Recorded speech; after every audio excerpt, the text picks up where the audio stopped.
A day before our annual trip, my son texted, "Don't come to the lake house. My wife's parents need the master suite. You can watch the dogs at home." I didn't argue. I called a developer and sold the land for cash that afternoon. When they pulled up with their luggage, the house. "I'm glad to have you here. Follow my story until the end and comment the city you're watching from, so I can see how far my story has reached." I was folding Barrett's old t-shirts when my phone buzzed. 38 years of being his mother, and I still kept some of his clothes in my linen closet. The faded baseball shirts from high school, a college sweatshirt with a small tear in the sleeve that I'd offered to mend a dozen times. He never wanted them back, but I couldn't bring myself to donate them either. The message appeared on my screen like a slap across the face. "Stay home and watch the dogs. Sarah's parents need the master suite. We'll handle everything this year." I read it 3 times before the words actually sank in. My hands started trembling, and I had to sit down on my bed. The same bed where Robert and I used to plan those lake house weekends, where we'd lie awake excited like children on Christmas Eve, talking about all the memories we'd make with our family. Barrett was talking about our annual 4th of July weekend. 34 years we'd been going to that lake house. 34 years of tradition, of family barbecues, of watching fireworks reflect on the water while 3 generations sat together on the dock Robert built with his own hands. Watch the dogs. He wanted me to stay home and watch the dogs while his in-laws enjoyed the master bedroom that I'd decorated myself. The bedroom where Robert and I had spent our last anniversary before the heart attack took him. The bedroom with the windows facing east so we could watch the sunrise over the water every morning. I called him immediately. My fingers shook as I pressed his number, muscle memory from 15 years of worry every time he didn't answer right away. "Hi, Mom." His voice was distant, distracted. I could hear Sarah laughing in the background, probably at something on her phone. She was always on that phone. "Barrett, honey, I just got your message. I think there might be some confusion." "No confusion, Mom. Sarah's parents are coming, and you know how her dad's back is. He needs the good bed. The guest room would be too uncomfortable for them." The guest room. He was talking about the guest room like I was a guest in my own family tradition. Like I was some distant relative who should be grateful for whatever corner was left over. But Barrett, this is our weekend. Our family weekend. We've been planning this since Easter. It's still family weekend. Maybe it would be better if you sat this one out. Sarah's been really stressed about hosting her parents, and you know how she gets. Yes, I knew exactly how Sarah got. I'd watched her manipulate my son for 9 years, slowly cutting away pieces of him until I barely recognized the boy who used to call me every Sunday just to chat. The boy who used to bring me flowers on Mother's Day, not because he had to, but because he wanted to see me smile. "Barrett, I bought all the groceries yesterday. They're sitting in my refrigerator right now. I made my famous potato salad, the one your father always loved. I picked up those expensive steaks you like." Silence. Then, quietly, "Maybe you could drop them off tomorrow morning? Before we get there?" Drop them off. Like a delivery service. Like hired help. "I've been organizing this weekend for 34 years, Barrett, since you were 4 years old. Since before Sarah was even in your life." "Mom, don't make this about Sarah. This is just what works best for everyone." Everyone except me. But I didn't say that. I'd learned over the years that pointing out my own needs only seemed to annoy him more. "What about tradition? What about the photo we always take on the dock? We have 33 years of those photos, Barrett. 33 years of our family together in that same spot. We can take a photo next year." Next year. As if next year was promised. As if I'd still be welcome next year. Or if there would even be a next year for us. I was 62 years old. How many next years did I realistically have left with my son? "I don't understand this, Barrett. Help me understand how we went from planning our weekend together to me being uninvited from my own family tradition." Another pause. Longer this time. I could hear Sarah's voice in the background, sharp and impatient, though I couldn't make out the words. Look, Mom, I have to go. Sarah needs help with something. Just stay home this weekend, okay? Rest, relax. Take care of Buddy and Sasha for us. They love you. The dogs loved me. At least there was that. He hung up before I could respond. I sat there holding the phone, staring at the blank screen, feeling like someone had reached into my chest and squeezed my heart until it couldn't beat properly.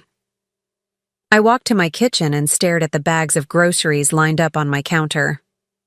$237 worth of food, Barrett's favorite beer, the expensive cheese Sarah pretended to like, fresh corn for the barbecue, everything I'd carefully selected to make our weekend perfect.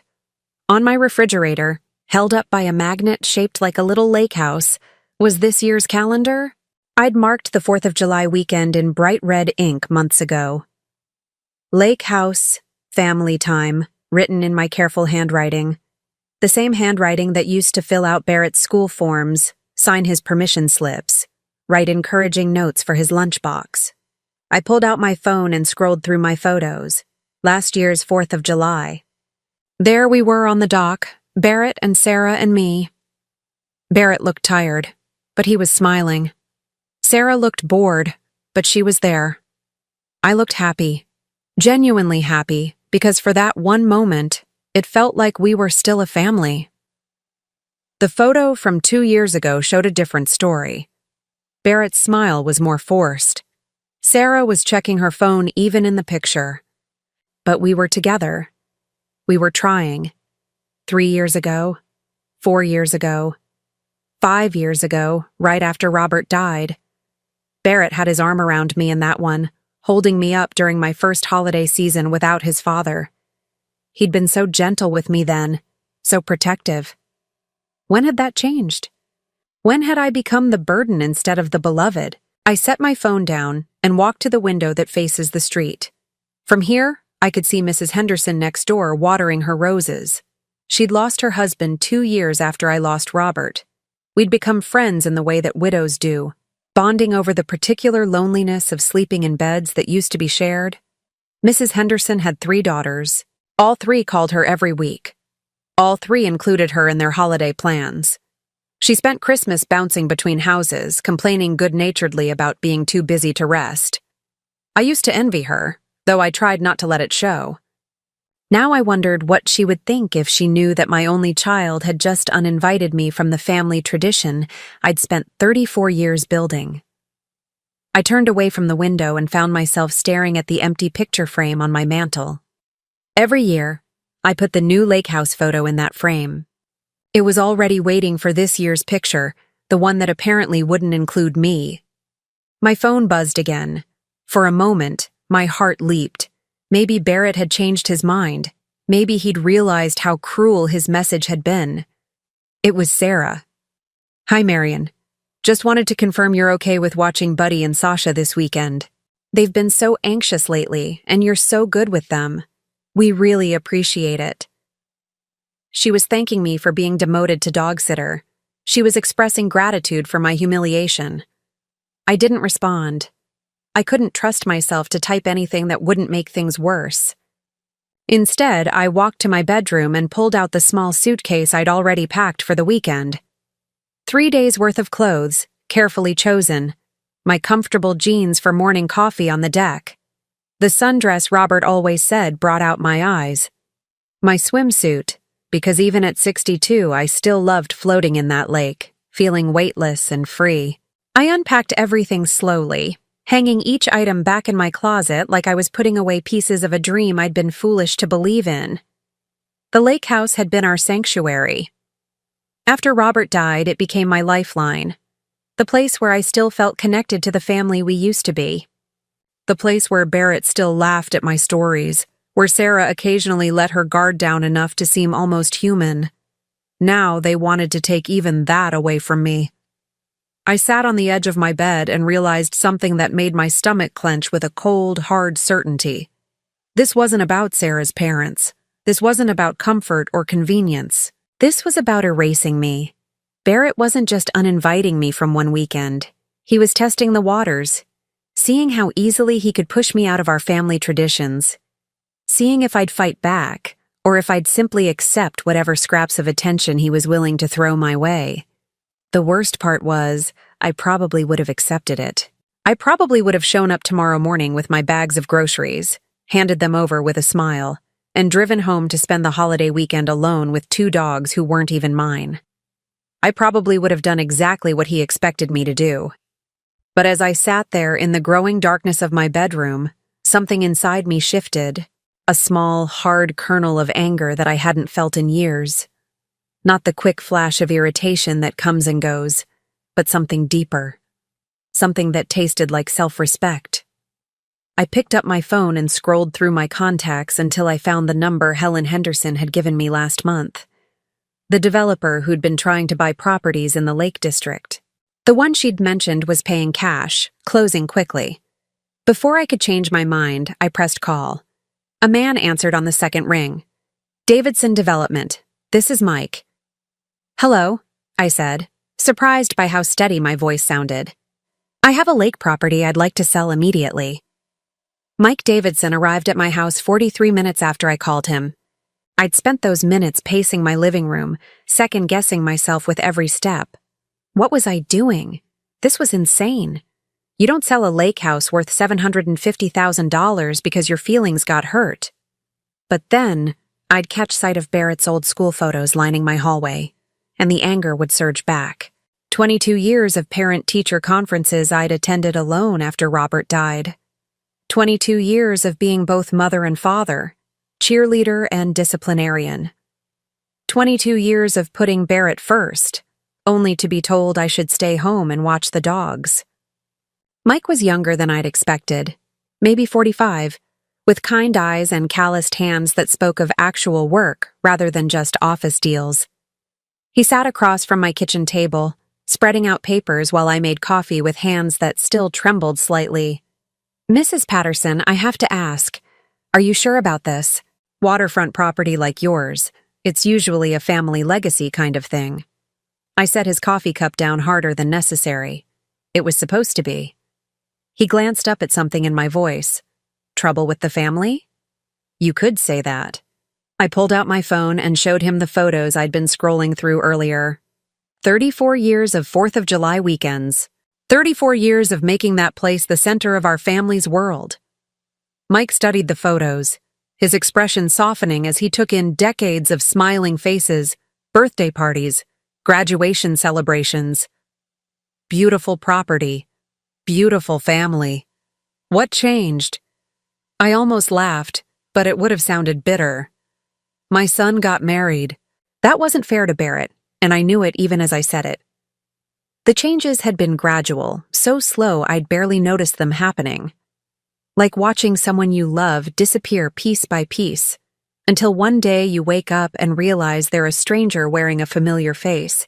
The house was my husband's dream, I found myself saying.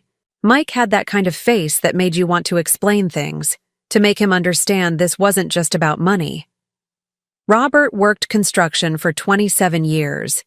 Good, honest work, but hard on the body. He used to drive by lakefront properties on weekends, especially this one piece of land that had been in the same family for generations. I got up and pulled a photo album from my bookshelf. The wedding album I'd put together for Barrett and Sarah, full of pictures they'd probably never looked at. There, tucked in the back, was the photo I wanted. Robert standing in front of a for sale sign, grinning like he'd won the lottery. He'd been setting aside money for 15 years. $20 here, $50 there. Never told me about it until Barrett graduated college. Then one day he comes home and says, Marion, pack a bag. We're going to look at our retirement. Mike studied the photo. He looks happy. He was. We drove up there on a Saturday morning in October. The leaves were changing and the lake was like glass. The property had this old cabin on it, nothing fancy. But Robert walked around it like he was touring a palace. He kept saying, Can you see it, Marion? Can you see our family here? I could still remember the way his eyes lit up as he described his vision. The deck he wanted to build. The fire pit for evening conversations. The dock where he'd teach Barrett's future children to fish, the way his own father had taught him. We couldn't afford it. Not even close. But Robert had a gift for seeing possibilities where other people saw problems. The cabin needed work, major work. The septic system was ancient. The well pump was dying. Most buyers would have run away. But not Robert. Robert saw a project. Something he could pour his love into, build with his own hands. He made an offer $50,000 below asking price, contingent on him doing all the repairs himself. The sellers thought he was crazy, but they were desperate. It had been on the market for 2 years. Mike nodded, understanding the dynamics of a stalled sale. And he pulled it off? Spent every weekend for 3 years driving up there. Barrett and I would pack lunches and make it a family adventure. Barrett was 7 when we bought it, 10 when Robert finished the renovations. Those were some of the best years of our lives. I flipped through more photos. Barrett helping his father measure boards, his little hands trying to hold a level steady. Barrett and Robert covered in sawdust, grinning at the camera with identical smiles. Barrett learning to hammer nails, tongue sticking out in concentration. Robert taught Barrett everything on that property. How to fix a leaky faucet, how to read the weather by watching the lake, how to gut a fish without making a mess. But more than that, he taught him about taking care of something you love, about building something that would last. Sounds like Barrett learned those lessons well. I closed the album. I thought he had. Mike waited while I refilled our coffee cups. Outside, I could hear Mrs. Henderson's grandchildren playing in her backyard, their laughter drifting through my kitchen window. Normal family sounds, the kind of sounds that used to fill my lake house every holiday weekend. Robert died 15 years ago, I continued. Heart attack at 47. One day he was planning to retire early so we could spend more time at the lake. The next day, Barrett and I were planning his funeral. I'm sorry. Barrett was 25 then, old enough to understand what we were losing, but still young enough to need his father. That lake house became sacred to us after Robert died. It was where we felt closest to him, where we could still hear his voice in the wind through the trees. I showed Mike another photo. Barrett at 26, standing on the dock Robert had built, holding his father's fishing tackle box. He used to sit out there for hours, using Robert's old lures, convinced he could feel his dad's presence in the water. He'd tell me about conversations he'd had with Robert while he was fishing. Dreams where Robert gave him advice about work, about life, about becoming the man he was meant to be. What happened to change that? Sarah. The name came out sharper than I intended. Don't misunderstand me. Sarah isn't evil. She's just focused. She has very specific ideas about what kind of life she wants, and a rustic lake house didn't fit the image. Mike leaned back in his chair. She wanted him to sell it? She never said that directly. Sarah's too smart for that. She just started making it difficult to go.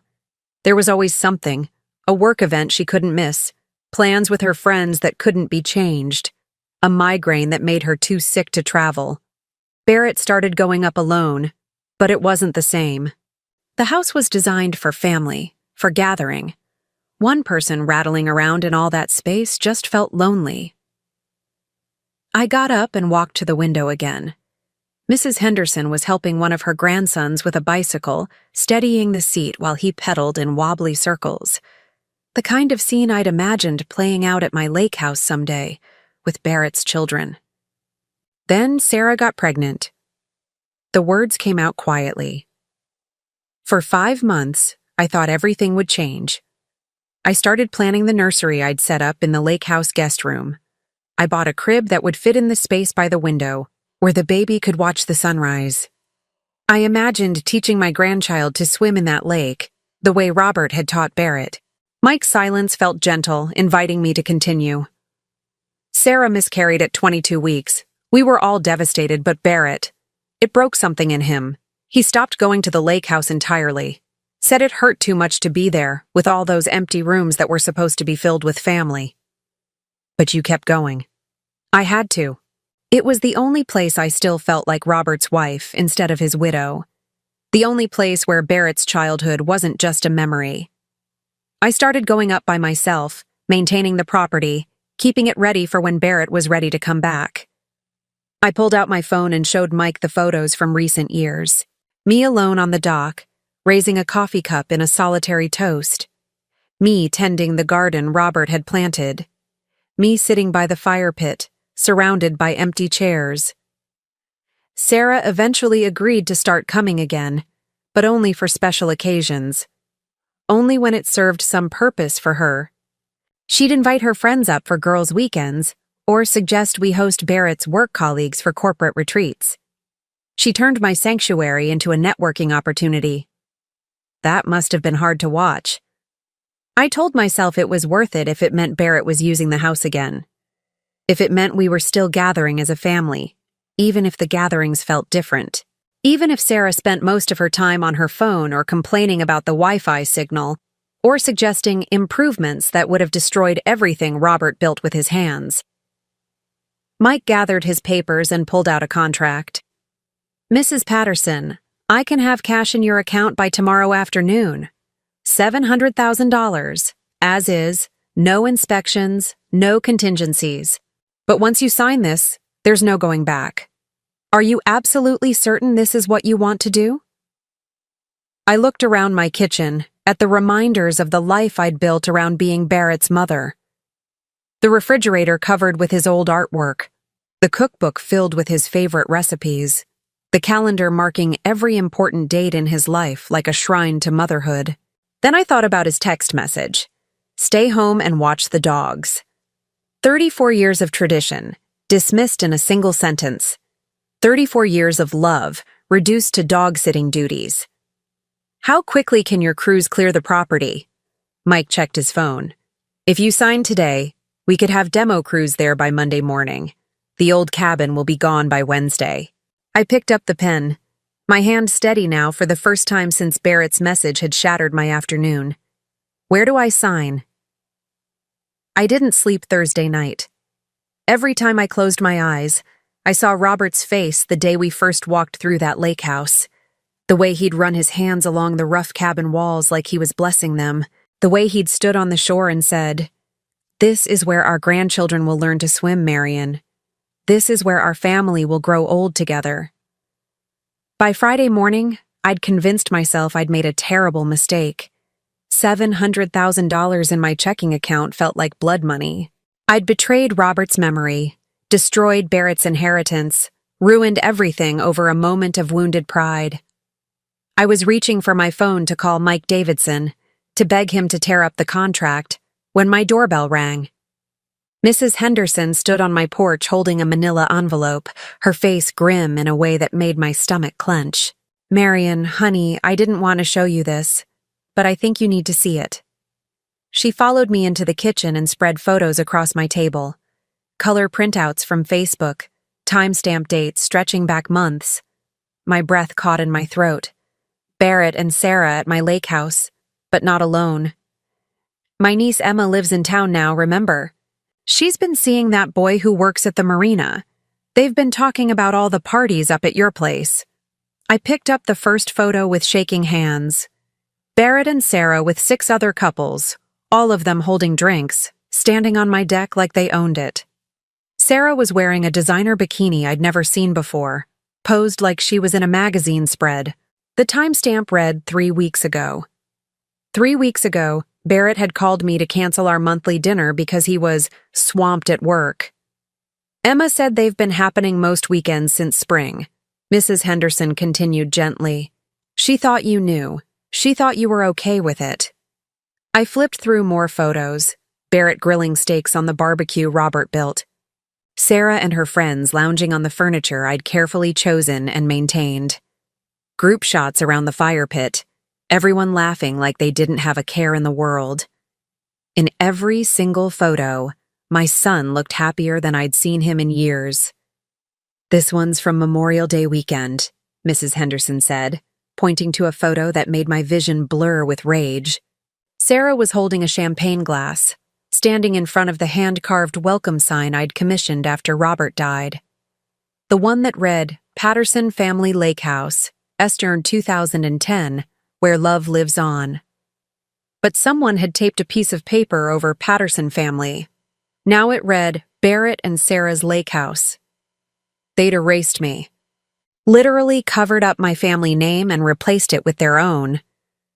Marion, are you okay? You've gone completely white. I couldn't speak. I kept staring at that covered sign, at the casual cruelty of it. They hadn't just excluded me from their parties. They'd rewritten history, pretending the house belonged to them alone. I flipped to the next photo and felt something crack in my chest. Barrett was standing exactly where Robert used to stand when he'd call us in for dinner, arms spread wide in the same gesture his father used to make. But instead of calling for family, he was posing for Sarah's camera, mugging like a college kid at spring break. The next photo showed Sarah's friends exploring the house. My house, the master bedroom where I'd grieved Robert's death. The guest room where I'd dreamed of rocking Barrett's babies. The kitchen where I'd cooked thousands of meals, where every pot and pan and coffee mug held memories of the family I'd thought we were. Emma said Sarah told everyone it was their family's vacation house, Mrs. Henderson said quietly. She never mentioned you at all. Their family's vacation house, not our family, theirs. I found my voice, though it came out hoarse and strange. How long have you known about this? Emma mentioned it a few weeks ago, but I didn't think much of it. Young people have different ways of doing things. I thought maybe you'd given them permission to use the house more freely. More freely. As if I'd ever restricted their access to a place I'd maintained entirely for their benefit.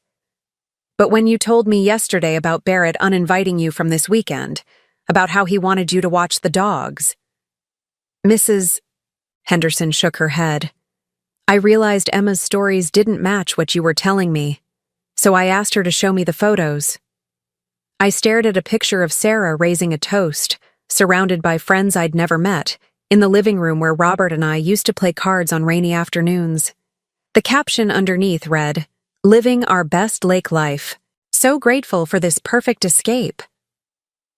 Perfect escape? From what? From me? There's more, Mrs. Henderson said reluctantly. She pulled out her phone and showed me a screenshot of a text conversation. Emma's boyfriend sent this to her yesterday. The messages were between two people I didn't recognize, talking about this weekend's plans. Barrett said his mom finally won't be there this time. Thank God. Sarah said she's been trying to figure out how to get rid of her all summer. What's the deal with that? It's not even the mom's house anymore, right? I guess technically it is, but Sarah said Barrett's working on that. Something about getting her to sign it over or whatever. The phone slipped from my numb fingers. Getting me to sign it over. Barrett hadn't been gradually pulling away from me. He'd been systematically pushing me out of the lake house so he and Sarah could claim it as their own. The canceled dinners, the shortened visits, the excuses about being too busy to come up for weekends. It had all been calculated. While I'd been desperately trying to hold our family together, Barrett had been planning to take the house away from me entirely. Marion? Mrs. Henderson's voice seemed to come from very far away. Marion, you need to sit down. I was already sitting, but I felt like I was falling. 34 years of believing my son loved me. 34 years of sacrificing for him, working extra shifts to pay for the house maintenance, skipping my own needs to make sure he always had a place to escape to. And he'd been plotting to steal it from me. Not just use it without permission. Steal it. My phone buzzed. A text from Barrett. Change of plans. We're heading up tonight instead of tomorrow. Can you drop off those groceries by 6? And maybe throw in some extra beer? Sarah's parents drink more than I remembered. LOL. The casualness of it. The assumption that I'd just comply. The laughing emoji like this was all some light-hearted family joke. It hit me like a physical blow. He had no idea I'd discovered their secret parties. No idea I knew about Sarah's friends mocking me behind my back. No idea that Emma's boyfriend had exposed their plan to manipulate me into signing over the house. Barrett thought he was dealing with the same pushover mother who'd been enabling his selfishness for years. The mother who'd accepted every excuse, every cancellation, every gradual erosion of respect without fighting back. But that mother was gone. I stood up so abruptly that my chair fell backward. Mrs. Henderson jumped, alarmed by the sudden movement. "Marian, what are you thinking?" I was thinking about Robert building that dock board by board. I was thinking about Barrett as a 7-year-old, hammer in his tiny hands, so eager to help his father create something beautiful. I was thinking about all the love and hope and dreams that had gone into that house, now reduced to a party venue for people who'd never even met the man who built it. I was thinking about Sarah covering up my family name like I was something to be ashamed of. "I need to make a phone call," I said, my voice deadly calm. I dialed Mike Davidson's number. He answered immediately, like he'd been expecting to hear from me. "Mrs. Patterson? Having second thoughts?" "Actually, I have a question about timing. How quickly can you get those demolition crews to the property?" "Well, we were planning to start Monday, but if you need it faster." "I need them there tomorrow, Saturday morning, early." A pause. "That's going to cost extra for weekend crews." "I don't care what it costs." Another pause. "May I ask why the rush?" I looked at the photos scattered across my kitchen table. Barrett's smiling face in every single one, celebrating in the house his father had built while systematically erasing me from the story. "Let's just say I want to surprise my family." I hung up and turned to Mrs. Henderson, who was staring at me with a mixture of concern and admiration. "You're really going to do this?" I thought about Barrett's text message, about him ordering me to deliver groceries like hired help, while he and his wife entertained her parents in the master bedroom that still smelled like Robert's aftershave. I thought about Sarah's friends laughing about finally getting rid of me. I thought about the covered sign, my family name hidden like something shameful. "Helen," I said, and my voice was steadier than it had been in years. "Would you like to drive up to the lake with me tomorrow morning? I think you'd enjoy the show." Her eyes lit up with something that looked suspiciously like anticipation. "What time should I be ready?" I checked my watch. Barrett would be arriving at the house in approximately 18 hours, expecting to find his usual playground waiting for him. Instead, he was going to find something very different. 7 a.m., I said. "And bring your camera. I have a feeling this is going to be a weekend none of us will ever forget." The sound of construction equipment echoed across the lake like thunder.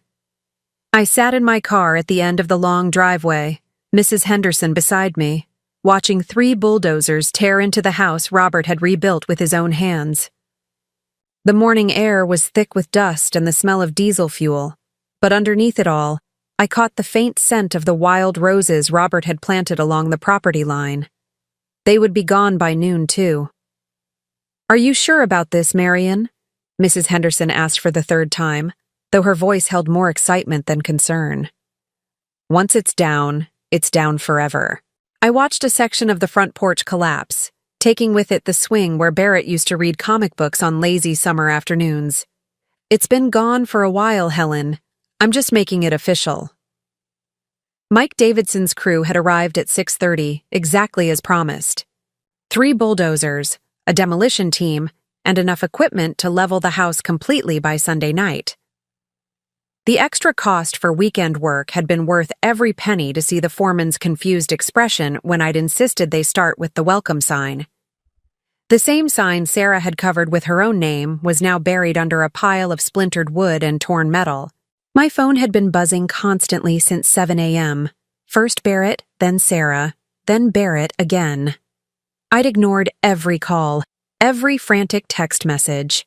Let them wonder, let them panic, let them feel, for once, what it was like to have something precious ripped away without warning.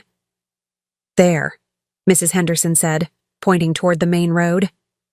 "Is that them?" Barrett's silver BMW appeared through the trees, moving fast enough to send gravel spraying behind it. Even from a distance, I could see the car swerving slightly as the driver tried to process what they were seeing. The car skidded to a stop 50 feet from the construction zone. Barrett jumped out so quickly he left his door hanging open, his face a mask of shock and disbelief. Sarah emerged more slowly from the passenger side, her designer sunglasses hiding her eyes but not the rigid set of her jaw. I rolled down my window to hear better. "What the hell is happening here?" Barrett's voice carried across the noise of the machinery, high and strained with panic. Mike Davidson approached them, clipboard in hand, his expression professionally neutral. "You folks need to stay back behind the safety line. This is an active demolition site." "Demolition?" Sarah's voice cracked on the word. "There must be some mistake. This is our house. We're supposed to be here this weekend." "No mistake, ma'am. Property was sold yesterday. New owners wanted immediate clearing for development." Barrett grabbed Mike's arm, and for a moment I thought my son might actually strike him. "Sold? This house can't be sold. My mother owns this property and she would never—" He stopped mid-sentence, his face going white as understanding began to dawn. Sarah ripped off her sunglasses, revealing eyes wild with rage and disbelief. "Where is she? Where's Marion?" Mrs. Henderson nudged me. "Here we go." I got out of my car and walked toward them, taking my time. With each step, I felt something I hadn't experienced in years, complete control of a situation involving my son. For once, Barrett was the one scrambling to understand. For once, he was the one with no power to manipulate the outcome. "Mom!" Barrett rushed toward me, his face desperate. "Mom, what's happening? Please tell me this is some kind of misunderstanding." I stopped just outside the safety perimeter, close enough to see the fear in his eyes, but far enough away that the construction noise would force him to really listen. "No misunderstanding, Barrett. I sold the house." "You what?" Sarah's shriek pierced through the rumble of machinery. "You can't sell this house. We have plans. We have people coming." "Yes, I heard about your plans." I pulled out my phone and showed them the Facebook photos Mrs. Henderson had printed. "Quite the party you had last month, and the month before that, and apparently every weekend since spring." Barrett's face cycled through confusion, recognition, and finally something that might have been shame. "Mom, I can explain." "Can you explain this?" I showed him the photo of the covered welcome sign. "Can you explain why Sarah felt the need to hide our family name?" Sarah stepped forward, her composure cracking completely. We were just having some friends over. It wasn't supposed to be a big deal. Friends I'd never met. In a house you told them belonged to you." I kept my voice level, almost conversational. "Tell me, Sarah, when exactly were you planning to have Barrett convince me to sign the deed over to you?" The question hit like a slap. Barrett actually staggered backward. Who told you that?" "Does it matter? The point is, while I was buying groceries for our family weekend, you two were plotting to steal my home." "It's not stealing." Sarah's voice rose to nearly a scream. "Barrett deserves that house. You're just a bitter old woman who can't let go." Mrs. Henderson gasped audibly from behind me, but I felt nothing but cold satisfaction. Finally, Sarah was showing her true face. "You're right," I said calmly. "Barrett does deserve a lake house. He should build one himself, with his own money, the way his father built this one. The way real men provide for their families." Barrett flinched like I'd struck him. "Mom, please, we can work this out. Whatever you want, whatever you need." What I needed was respect. The words came out harder than I'd intended. What I needed was to be treated like family instead of like hired help. What I needed was for my son to defend me when his wife called me a bitter old woman. "I never," Barrett started, but I cut him off. "You stood there and let her say it, just like you've stood there and let her disrespect me for 9 years. Just like you stood there and let her erase our family name from the sign your father's memory built." Sarah stepped between us, her face twisted with fury. "Robert's dead, Marion. He's been dead for 15 years. This obsession with his memory is pathetic." The words hung in the air like smoke. Even the construction crew seemed to pause for a moment, sensing the violence of what had just been said. Barrett's face went gray. "Sarah, don't—" "No, Barrett. Someone needs to say it. Your mother has been holding this family hostage with a dead man's ghost for years. We can't move forward. We can't make our own memories. We can't even use our own property without her hovering around like some kind of sad, desperate widow. I stepped closer to Sarah, close enough to see the spittle at the corners of her mouth, the rage that had been building behind her perfect facade for years. You're absolutely right, Sarah. Robert is dead, but his love for this family was real. His sacrifice to build this place was real, and his son's respect for that sacrifice used to be real too. I turned to Barrett, who looked like he wanted to disappear into the ground. Your father spent 3 years of his life rebuilding this house. He worked every weekend, came home exhausted and covered in sawdust because he wanted to give you something permanent, something that would last. He dreamed of teaching your children to fish off that dock, the way he taught you. Barrett's eyes filled with tears, but I wasn't finished. He never got to meet those grandchildren. He never got to see you become a man. But he believed you would honor what he built here. He believed you understood the difference between earning something and taking it. I did understand, Barrett whispered. I do understand. No, you don't. I shook my head sadly. If you understood, you wouldn't have plotted to steal this place from me. If you understood, you wouldn't have let your wife mock your father's memory. If you understood, you would have built something of your own instead of trying to take mine. Sarah laughed, a harsh sound that cut through everything else. Built something of his own? With what money? Barrett can barely afford his car payments, much less buy lakefront property. The admission hung between us like a confession. Barrett's financial struggles, the debt I suspected but had never asked about, the reason they needed my house instead of buying their own. Is that true, Barrett? I asked quietly. He couldn't meet my eyes. Things have been tight lately. Sarah's spending, my job market, the house payments.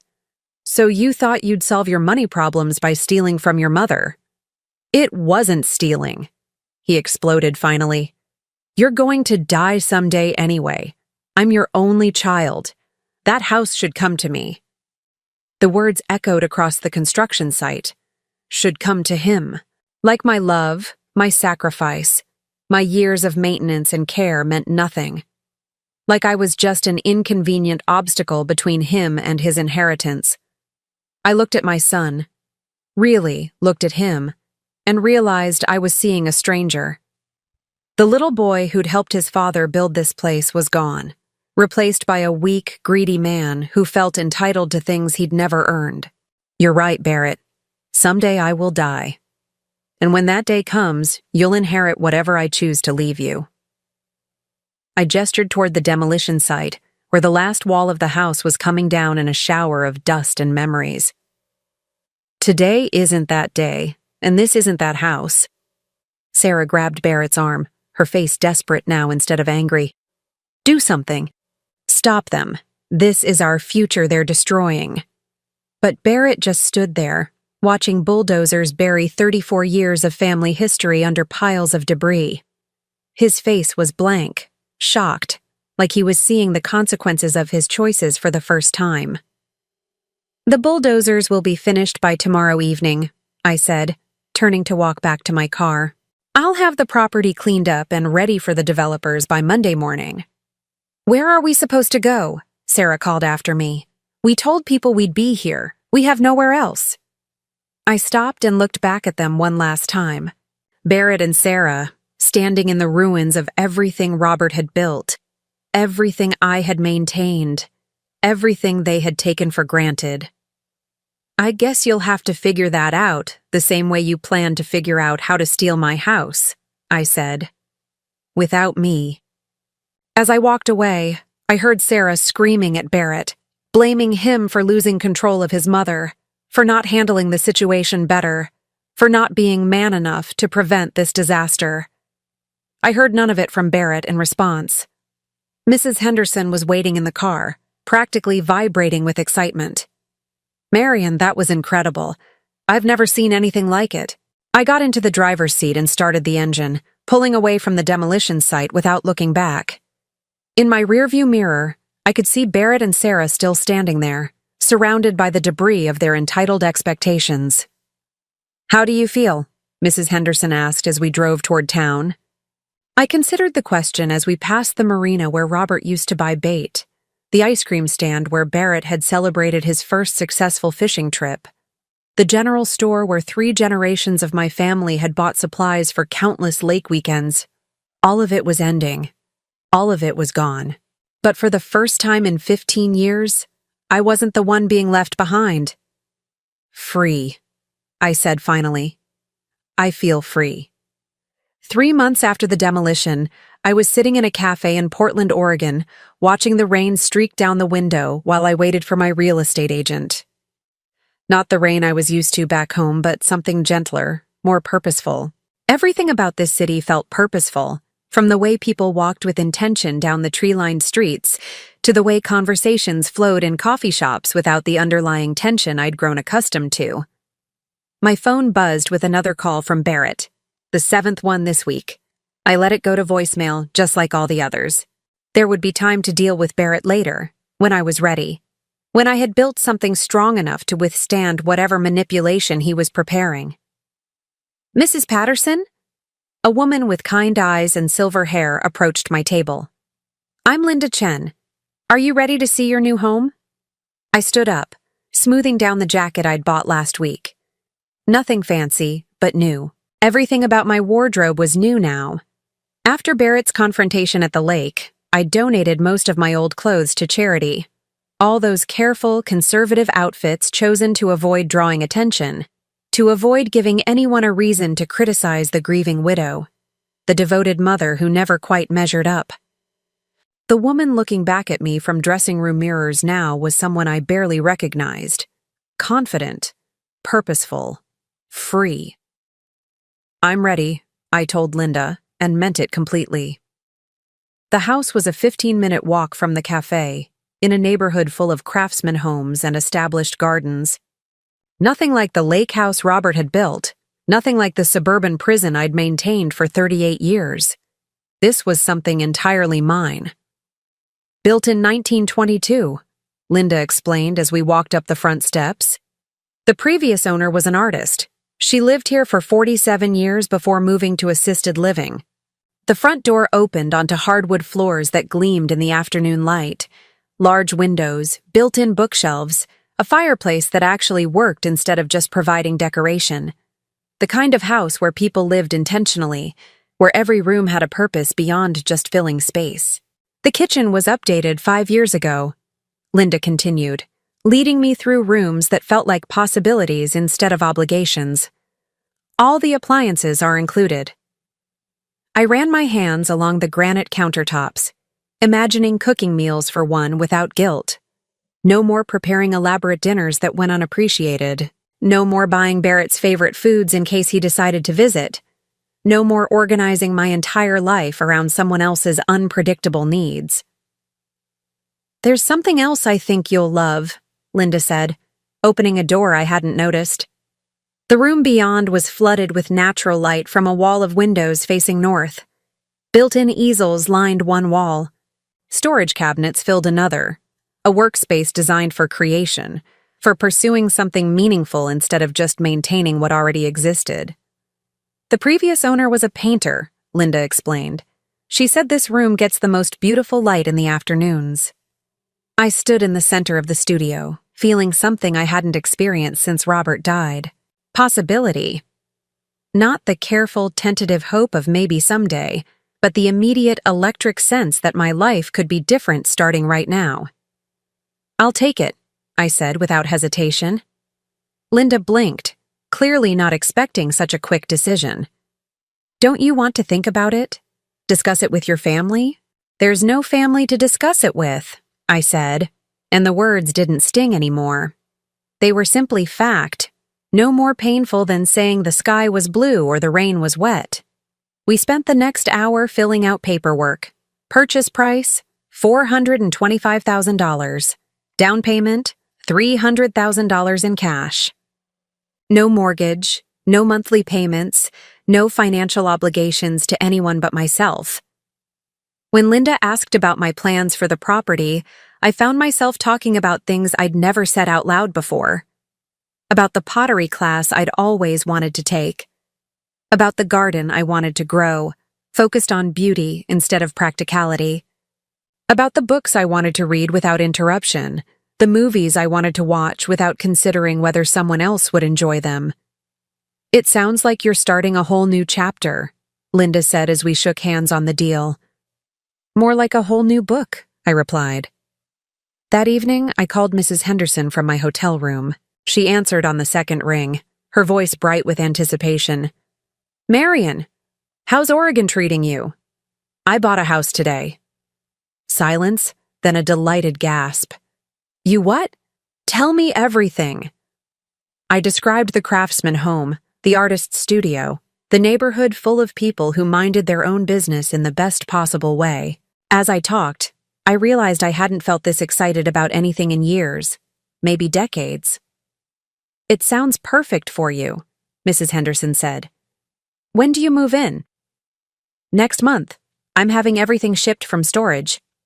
I'd put most of my belongings in a storage unit after selling my house in Sacramento. Another decision that had shocked Barrett, though he'd been too busy dealing with his own financial crisis to protest much. "And Barrett? Have you talked to him?" I looked out my hotel window at the Portland skyline, lights beginning to twinkle as evening settled over the city. "He's been calling. I'm not ready to answer yet." "You don't have to be ready on anyone else's timeline, honey. Take all the time you need." After we hung up, I opened my laptop and scrolled through the photos I'd taken today. The empty studio, waiting for whatever I decided to create. The kitchen where I'd cook meals based on what I wanted to eat, not what someone else expected. The living room where I could arrange furniture for my own comfort instead of optimizing for visitors who rarely came. My phone buzzed with a text message. Not from Barrett this time, but from an unknown number. "Hi, Mrs. Patterson. This is Emma Henderson, Helen's niece. She gave me your number and said you might be interested in some information about Barrett and Sarah." I stared at the message for a long moment. Emma, the young woman whose boyfriend had exposed Barrett and Sarah's plan to steal my house. Part of me wanted to ignore it, to focus on moving forward instead of looking backward. But a larger part needed to know. "What kind of information?" I typed back. The response came immediately. "Sarah left Barrett 3 weeks ago, took half of everything and moved back to her parents' house. Barrett's been asking around town about you, trying to find out where you went." I set the phone down and walked to the window again. Sarah had abandoned Barrett the moment their scheme fell apart. Of course she had. Without my lake house to offer her friends, without the prospect of inheriting valuable property, Barrett had nothing to offer her except debt and disappointment. My phone buzzed again. "He's been telling people you had some kind of breakdown, that the stress of being a widow made you do crazy things. Thought you should know what story he's spreading." A breakdown. Barrett was rewriting history again, casting me as the unstable one while he played the long-suffering son dealing with his mentally ill mother. The same pattern he'd learned from Sarah. The same refusal to accept responsibility for his own choices. I typed back, "Thank you for letting me know." Then I blocked the number. Barrett's version of events didn't matter anymore. Let him tell whatever stories helped him sleep at night. Let him blame his mother for his failed marriage, his financial problems, his inability to build anything lasting on his own. The truth was simpler and more devastating than any lie he could construct. He had revealed himself to be someone I no longer recognized as my son. I spent the next week exploring Portland, learning the rhythms of a city that felt like home in ways I'd never expected. Coffee shops where people worked on laptops or read books without constantly checking their phones. Bookstores with knowledgeable staff who made recommendations based on actual conversation instead of just pushing bestsellers. Galleries showing work by local artists, people who'd chosen to create something beautiful instead of just consuming what others had made. On Thursday, I signed up for a pottery class at a studio 3 blocks from my new house. The instructor was a woman about my age who'd started making ceramics after her divorce, turning her need to create something with her hands into a second career that brought her more satisfaction than her first. Have you ever worked with clay before? She asked as I filled out the registration form. No, but I think it's time I learned. She smiled. Best reason to start anything. What made you decide on pottery? I thought about Robert's hands, always building something, always fixing what was broken. I thought about Barrett's hands, which had learned to take but never to make. I thought about my own hands, spent decades serving others, now ready to create something entirely for myself. I want to make something that will last, I said. Something beautiful that belongs only to me. The first class was the following Monday. I spent the weekend setting up my new house, arranging furniture and unpacking boxes with a sense of purpose I hadn't felt in years. No photo albums full of Barrett's childhood pictures. No shrine to motherhood in every room. Just my things, arranged for my comfort, in spaces designed for my life. Sunday evening, as I sat in my new living room with a glass of wine and a book I'd chosen simply because it interested me, my phone rang with Barrett's number. This time, I answered. Mom. His voice was smaller than I remembered, uncertain in a way that made him sound like a child again. Please don't hang up. I waited. Sarah left me. I heard. She took everything, the furniture, the car, even the dog, she said. His voice broke slightly. She said I was weak for letting you destroy our future. Our future. Even now, even after everything, he couldn't see that the future he'd planned had been built on theft and manipulation. I'm sorry your marriage failed, Barrett. Are you? The question came out sharper than he'd intended. Because it feels like you got exactly what you wanted. I set down my wine glass and looked out at the Portland skyline, at the life I was building 3 states away from everything I'd once thought mattered. What I wanted was a son who respected me enough not to steal from me.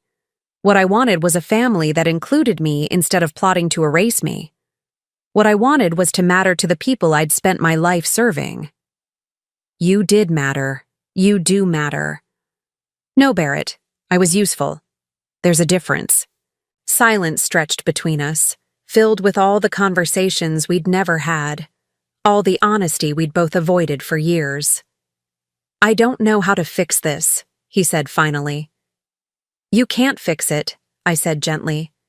But you could try building something new, something honest, something that doesn't require taking from other people. I don't know how to do that. Then learn, the way your father learned to build that lake house, the way I'm learning to live without you. I hung up before he could respond, before his need could pull me back into the old pattern of sacrifice and service and disappointment. Outside my window, Portland was settling into evening, lights coming on in houses where people lived their own lives, made their own choices, built their own definitions of family and home and happiness. For the first time in 38 years, I was one of them. 5 months later, I was in my pottery studio when the doorbell rang. My hands were covered in clay, halfway through shaping what would become a serving bowl for the dinner party I was hosting next week. My first dinner party in the Portland house, with neighbors who'd become friends, people who knew me as Marian the Potter, not Marian the disappointed mother.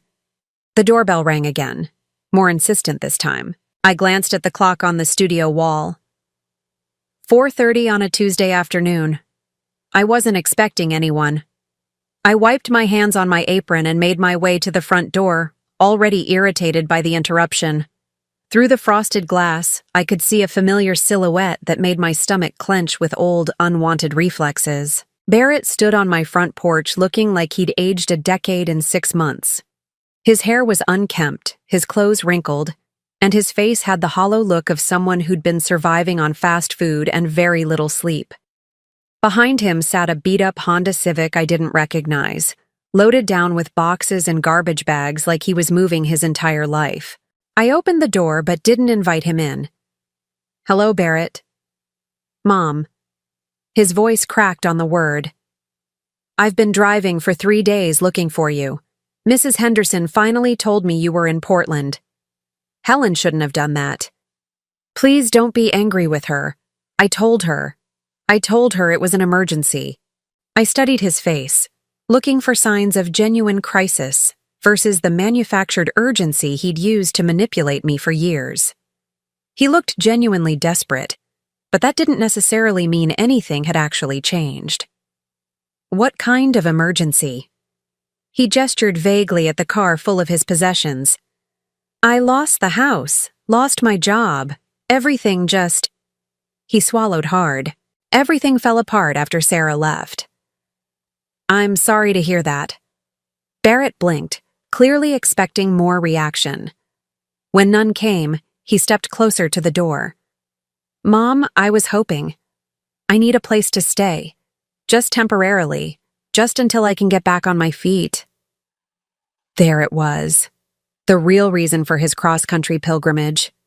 Not remorse, not genuine desire to repair our relationship, but need. Barrett needed something from me, so Barrett had come calling, just like always. I see. I know things ended badly between us. I know you're angry, but I'm still your son, and His voice broke again. I have nowhere else to go. I looked past him at the car full of his life's debris. Clothes and electronics and the detritus of a man who'd never learned to build anything lasting because he'd always assumed someone else would provide the foundation. Have you eaten today? He shook his head, relief flooding his features at what he interpreted as maternal concern breaking through. There's a diner 6 blocks down on Hawthorne. Decent food, reasonable prices. You should get something to eat and find a motel for the night. We can talk tomorrow. A motel? He stared at me like I'd suggested he sleep in a cardboard box. Mom, I can't afford a motel. I've got maybe $60 to my name. Then you should be more careful how you spend it. I started to close the door, but Barrett caught it with his hand. Wait, please. Just let me come inside. Let me explain what happened. Once you understand... I understand perfectly, Barrett. Your wife left you because you weren't useful to her anymore. Your employer fired you because you weren't reliable. Your creditors foreclosed on your house because you couldn't manage your finances. And now you're here because you think I'll rescue you from the consequences of your own choices. He flinched like I'd struck him. That's not. It's more complicated than that. Is it? I removed his hand from my door and stepped back. Tell me, Barrett, what exactly did you think would happen when you showed up here? Did you imagine I'd take one look at you and forget everything that happened at the lake house? Did you think I'd invite you to move into my spare bedroom and go back to taking care of you like you're still a child? I thought. He swallowed hard. I thought you'd forgive me. I'm your son. That's what mothers do. The audacity of it took my breath away. After everything he'd done, everything he'd put me through, he still believed he was entitled to my forgiveness simply by virtue of existing. Forgiveness isn't the same thing as enabling, Barrett, and being your mother doesn't mean I have to rescue you from every mess you create. But you did it before. You did. When Dad died, when I couldn't find work right after college, when Sarah and I were having problems. Yes, I did. And look what it taught you. That there would always be someone to clean up your mistakes. That you never had to face real consequences because Mom would always be there with an open checkbook and an open door. Barrett's face crumpled. I'm not asking for money. I'm just asking for a place to stay. A place to stay while you figure out how to rebuild your life using my resources. A place to stay while you eat my food, use my utilities, and slowly take over my space the way you took over the lake house. I wouldn't do that. You've already started. I gestured toward his car. You brought your entire life here without asking if you were welcome. You assumed I'd take you in because you assumed I'm still the same woman who spent 38 years prioritizing your needs over my own happiness. Barrett stared at me, his mouth opening and closing like he was trying to form words that wouldn't come. Finally, he found his voice. What happened to you? I grew up. I realized that loving someone doesn't mean letting them destroy you. I learned the difference between being a good mother and being a doormat. You sound like Sarah. The comparison hung in the air between us, meant to wound. Barrett still believed that calling me selfish, comparing me to the woman who'd manipulated him, would make me back down and return to my old patterns of guilt and accommodation. Instead, I laughed. Good. Sarah may have been a terrible wife and a worse person, but she understood something I took 62 years to learn. She understood that you don't owe other people your life just because they share your DNA. Barrett took a step backward, genuine shock replacing his calculated desperation. I can't believe you're saying this. Then you haven't been listening for the past 40 years. I started to close the door again, but Barrett's voice stopped me. What am I supposed to do? For the first time since he'd arrived, I heard something genuine in his voice. Not manipulation, not entitlement, but actual fear. The fear of a man who'd finally run out of people to use and places to hide. I softened my tone, though I didn't change my position. You're supposed to figure it out, Barrett, the way adults do. Get a job, any job. Find a room you can afford. Start building a life based on what you can earn instead of what you can take from other people. I don't know how to do that. Then learn. The same way I learned how to live without your father. The same way I learned how to live without you. Barrett stood there for a long moment, staring at me like he was trying to reconcile the mother he'd always known with the woman standing in front of him. The mother who'd always given in, always found a way to help, always put his needs first. That mother was gone, and we both knew it. If I do that, he said quietly, if I figure out how to build something on my own, would you? Could we ever? Have a relationship again? He nodded, hope flickering in his eyes for the first time since he'd arrived. I considered the question, really considered it. Not the automatic yes I would have given 6 months ago, but an honest assessment of what it would take for me to trust my son again. Maybe, I said finally, if you can prove that you've changed, if you can build something real without taking from other people, if you can show me that you understand what respect actually means. How long would that take? However long it takes. Maybe a year, maybe 5 years, maybe never. That's not up to me, Barrett. That's up to you. He stared at me for another moment, then looked back at his car, at the chaos of his collapsed life waiting for him. I love you, Mom. I love you too, I said, and meant it. But love isn't enough anymore. It has to be earned. Barrett nodded slowly, like he was finally beginning to understand the difference. He turned and walked back to his car, his shoulders slumped with the weight of actual responsibility. As he drove away, I caught a glimpse of his face in the rearview mirror. For the first time in years, Barrett looked like a man instead of a boy. Scared, uncertain, but finally forced to confront the real world without a safety net. I watched until his taillights disappeared around the corner, then went back inside to my pottery studio. My serving bowl was still waiting on the wheel, half finished but full of potential. I settled back onto my stool, wet my hands, and began to shape the clay again. Tomorrow, I would host my first dinner party for friends who chose to spend time with me because they enjoyed my company, not because they needed something from me. Next week, I would start an advanced pottery class where I'd learn new techniques for creating things that had never existed before. And someday, maybe Barrett would knock on my door again, not as a desperate man seeking rescue, but as someone who'd learned to build his own life, who could offer something to our relationship instead of just taking from it. Until then, I had my own life to live, my own dreams to pursue, my own clay to shape into something beautiful and lasting and entirely mine.